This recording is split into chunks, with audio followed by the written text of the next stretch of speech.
या बातमीचे प्रायोजक आहेत हॉटेल बडे पीर। आता मटन व चिकन बिर्याणी फक्त 60 रुपयात। आमचा पत्ता लक्ष्मी मार्केट विजापूर वेस्ट आणि दुसरी शाखा मुस्लिम बादशाहपेठ सोलापूर। माणसावरती एखाद्या भागातलं प्रेम किती असतं। तौफीक भाई, मैंने आज देखा आप कितने बड़े आदमी हैं। ऐसा ही काम करने का, जी माणसं स्वतःसाठी न करता दुसऱ्यासाठी जी माणसं काम करतात, दुसऱ्याला मदत करतात, दुसऱ्या माणसाला सहकार्य करतात, आपल्या आनंदात सगळेच असतात, पण दुःखाच्या काळात अडचणीच्या काळात जी माणसं आपली असतात ती माणसं तौफीक भाई सारखी असतात, हे सुद्धा आज तुम्हा सर्वांना सांगतो। आज खूप बरं वाटलं। आज आपल्या भागामध्ये ही प्रचाराची सभा आहे। या सभेमध्ये आपण सर्वांनी अनेकांनी भाषणं केली। उमेश पाटील, तुम्ही ज्यांची नावं घेतली ते सर्वच आदरणीय व्यासपीठ, कारण का मी वेळ घालवत नाही आहे। माझ्या बहिणी समोर आहेत, 6 वाजता आलेल्या आहेत, अजून त्यांना घरी जाऊन स्वयंपाक करायचा, याची जाण ताई बहिणींनो ताई मला आहे। शेवटी बघा बहिणींनी टाळ्या कशा वाजवल्या। त्यामुळे येत्या 15 तारखेला होणाऱ्या आपल्या महानगरपालिकेच्या निवडणुकीसाठी राष्ट्रवादी काँग्रेस पक्षाचे जे 4 उमेदवार आहेत, त्यांचं जे चिन्ह आहे घड्याळ, या घड्याळावरती आपण सर्वांनी मतदान करावं, मतदान रूपी आशीर्वाद द्यावा, ही विनंती करण्यासाठी आजची ही प्रचार सभा बंधूंनी आयोजित केलेली आहे। मी अनेकांची सर्वांची भाषणं ऐकली आणि सर्वांनी त्यांना सांगितलं की या उमेदवारांना मतदान आपण का करणं गरजेचं आहे। आपल्या भागासाठी, आपल्या शहरासाठी, आपल्या भागातल्या विकासासाठी, आपल्या भागातील तरुणांसाठी यांना जर आपण मतदान केलं तर निश्चित प्रकारे उद्या आपल्या भागाचं, आपल्या या शहराचं हे निश्चित प्रकारे विकास हे बंधूंनो निश्चित प्रकारे करणारच आहे। मी तौफीक भाईने अनेक सूचना मांडल्या।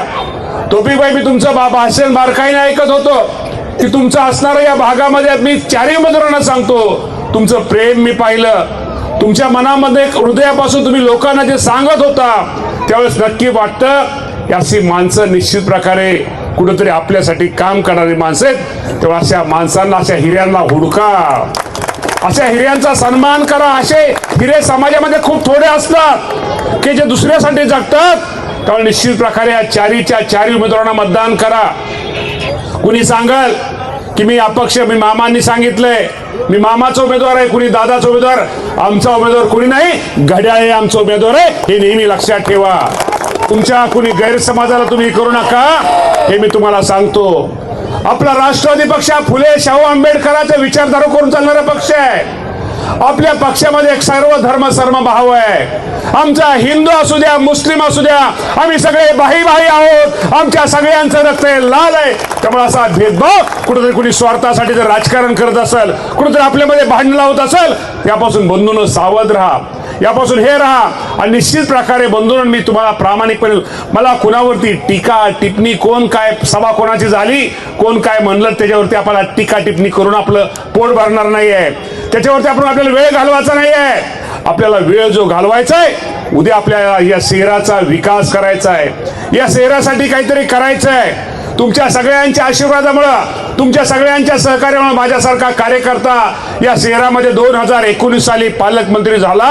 आणि पालकमंत्री झाल्यानंतर तुम्हाला सर्वांना माहिती आहे, अजितदादा पवार साहेबांचं मार्गदर्शन मला मिळालं, तटकरे साहेबांचं मार्गदर्शन मला मिळालं। कोरोनाच्या काळामध्ये, अडचणीच्या काळामध्ये आज मला निश्चित प्रकारे तुम्हाला सांगितलं पाहिजे, या अडचणीच्या काळामध्ये माझ्यासारख्या कार्यकर्त्यांनी कोरोनाच्या काळामध्ये या शहरासाठी जे काय करता येईल, जे काय करणं गरजेचं आहे, जे माझ्या आरोग्याच्या बाबतीमध्ये माझ्या जे पेशंट आहेत कोरोनाच्या काळामध्ये होते, त्यांना जे काही सहकार्य लाभल तो करण्याचा प्रयत्न बंधूंनो प्रामाणिकपणे केलेला आहे। आपल्या पक्षाचं एक धोरण आहे की एकदा निवडणूक झाल्यानंतर राजकारणाचे डोळे बाजूला ठेवायचे आणि निवडणूक झाल्यानंतर निश्चित प्रकारे जेणेकरून आपल्या भागाचा जो माणूस प्रत्येक असेल त्याला मदत करायची, सहकार्य करायचं। माझ्यासारख्या कार्यकर्त्यांनी त्या काळामध्ये कधीही काम करताना जवळचा, लांबचा, जातीचा, पातीचा, गटाचा, पक्षाचा कधी आपण विचार केला नाही। आपण प्रत्येकाला मदत केली, कारण का दादांची शिकवण ही आपल्या सर्वांना ती आहे की सर्वांना मदत करा, सर्वांना सहकार्य करा।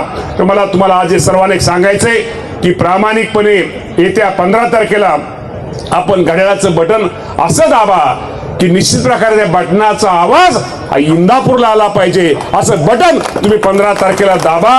मी जास्त काय तुम्हाला बोलणार, कारण का तुम्हाला इतकी भाषणं तुमच्यावर झालेत, इतकं तुम्हाला सगळ्यांना सांगितलंय. आता लाडक्या बहिणींना सांगायचं काय गरजच नाही. शेवटी बहीण ते बहीण असते, आई ते आई असते आणि लेक ती लेक असते. ते प्रेम वेगळं असतं. त्यामुळे तुम्ही काळजी करू नका. तौफिकभाई, ह्या बहिणी तर आहेत, हे ज्येष्ठ भाऊ तर आहेत, पण मला एक आज वेगळं इथं हे दिसलं. मी अनेक सभा पाहतो, उमेश पाटील, अनेक सभा पाहतो, पण इतकी चार्जिंग सभा, चार्जिंग म्हणजे कळलं का, इतकासा उल्हास उत्साह भरणारी सभा तौफिकभाई पाहिल्यानंतर तुम्ही म्हणला 8-10 हजार. अरे 8-10 नाही, उनका डिपॉझिट जप्त होगा. इतनं काम आपण तुम्ही केलेलं आहे. काळजी करू नका. की तुम्हाला प्रामाणिकपणे सांगतो की भविष्यामध्ये या शहराच्या विकासासाठी जे काय राष्ट्रवादी काँग्रेस पक्ष करता येईल ते करण्याचा प्रयत्न. तुमच्या पाण्याचा विषय मला वाटतं जास्त आहे, नळाच्या कनेक्शनचा. काळजी करू नका. निवडणुकीचं झाल्यानंतर तुमच्या या भागातल्या पाण्याचा प्रश्न असू द्या किंवा कुठलाही प्रश्न असून आपण ताबडतोब तो मार्गी लावल्याशिवाय राहणार नाही. हा पण शब्द आपल्या सगळ्यांना देतो. जास्त अधिक न बोलता मी तुम्हाला एवढंच सांगतो, पॅनल टू पॅनल मतदान करा. कुणी काही सांगितलं गैरसमज निर्माण करू नका, हे तुम्हाला आज सांगतो. आणि कोपऱ्यात माझा आवाज ऐकतोय, पाठीमाग कोपऱ्यात येतोय ना? येतोय. आता फक्त तुम्ही सगळ्यांनी, माझी एक विनंती तुम्हाला, आपण सगळ्यांनी दोन्ही हात वर करायचेत आणि घड्याळ म्हणून आपण सगळ्याला दाखवायचं. आपण घड्याळ म्हणून करू. चला, घड्याळ मोठे घड्याळ घड्याळ. अरे आवाज आहे नाही, घड्याळ घड्याळ घड्याळ. धन्यवाद. जय हिंद, जय महाराष्ट्र. ताज्या बातम्या पाहण्यासाठी प्राईम महाराष्ट्र न्यूज चॅनलला सबस्क्राईब करा.